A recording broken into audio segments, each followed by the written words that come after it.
नमस्कार. आजचा उल्हास नदी बचाव आंदोलनाचा हा आजचा 8वा दिवस आहे आणि 8व्या दिवशी आपलं हे आंदोलन सुरू आहे. आपण पाहू शकता ही उल्हास नदी कशी जलपर्णीने पूर्णपणे भरलेली आहे आणि ह्या जलपर्णीमध्ये हे जे घाण पाणी नाल्याचं पाणी सोडण्यात येत आहे हे असं चालूच आहे. आजचा या 8वा दिवस आंदोलनाचा आणि या ठिकाणी महानगरपालिकेचे वैद्यकीय अधिकारी वैद्यकीय टीम सगळी आलेली आहे.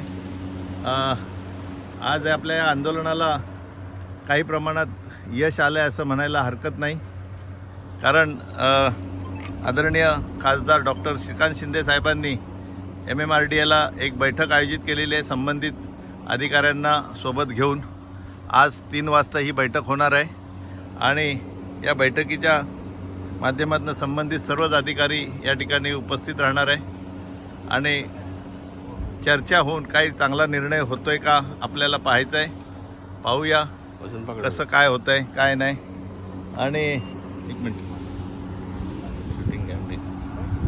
या ठिकाणी महानगरपालिकेचे वैद्यकीय टीम आलेली आहे. त्या नितीन निकम यांची तपासणी करतायत आणि आज MMRDAच्या मीटिंगमध्ये आपण आशा करूया की एक चांगला निर्णय होईल आणि ही उल्हास नदी बचाव या आंदोलनातून आपल्याला काही चांगलं निष्पन्न होईल आणि ही नदी वाचेल याच्यासाठी आपलं आंदोलन यशस्वी होईल. अशा पद्धतीने आपण जर चर्चा झाली तर नक्कीच नितीन निकम यांना आपण सगळेच विनंती करणार आहोत की आंदोलन कुठेतरी आपण स्थगित करूया आणि शासनाला एक पुन्हा संधी देऊन एक नियोजनबद्ध कार्यक्रम हातात घेऊन एक उल्हास नदी बचाव आंदोलनाचा आपला यशस्वी टप्पा गाठूया.